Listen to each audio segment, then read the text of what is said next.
Trust your instincts. Nina's night to remember.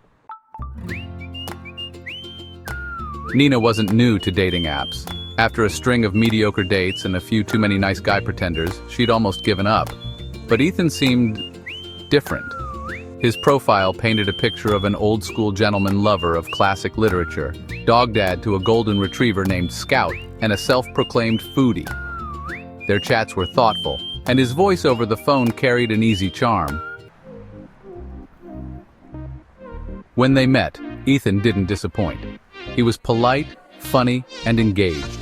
A refreshing change from the disinterested type she'd met before. Dinner was delightful, and by the end of the night, Nina thought she might actually like this one. They parted ways with a warm goodbye, and Nina began her post-date ritual of debriefing with her best friend. She was just about to drift off when her phone buzzed. "Hey, Nina! I'm so sorry to bother you," Ethan began. His tone sounded genuinely apologetic. "But I locked myself out of my apartment.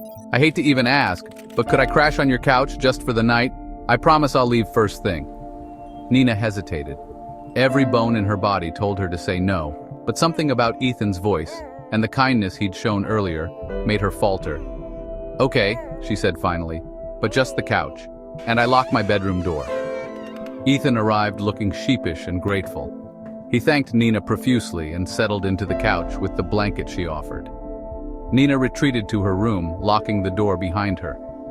She lay awake, uneasy but unable to pinpoint why. At 3 a.m., a knock shattered the silence. "Nina, sorry to wake you," Ethan said through the door. "Do you have a phone charger? Mine's dead." Nina sighed. "There's one on the kitchen counter." "Thanks," he replied, his voice fading. A few minutes later, another knock. "Nina, the charger's not working. Do you have another one in there I could use?" Her gut twisted. Something was wrong. Ethan didn't sound panicked. He sounded calm, too calm. Nina's mind raced as she quietly unlocked her phone and dialed 911. She whispered her address and her situation, emphasizing her fear. The operator assured her help was on the way. "Nina?" Ethan knocked again. "Everything okay?" "Yes," she called, her voice shaky. "Just trying to find a charger."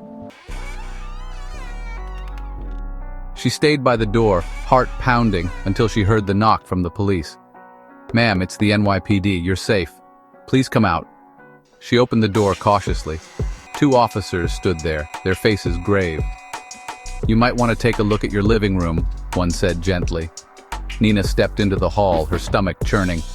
The sight stopped her cold. Every inch of her living room was meticulously covered in plastic wrap. A toolbox sat open on the coffee table, revealing an array of sharp power tools. Ethan was already in handcuffs, his polite demeanor replaced with a blank, unsettling stare. "Your instinct saved your life," the officer said. "If you hadn't called us, who knows what might have happened." In the days that followed, Nina couldn't shake the image of her plastic-wrapped living room. She changed her locks, deleted her dating apps, and began keeping pepper spray in her purse. Her story became a cautionary tale she shared with friends and strangers alike. "Trust your gut," she would say. "If something feels off, it probably is. Be like me, but better. Don't let the creep in at all."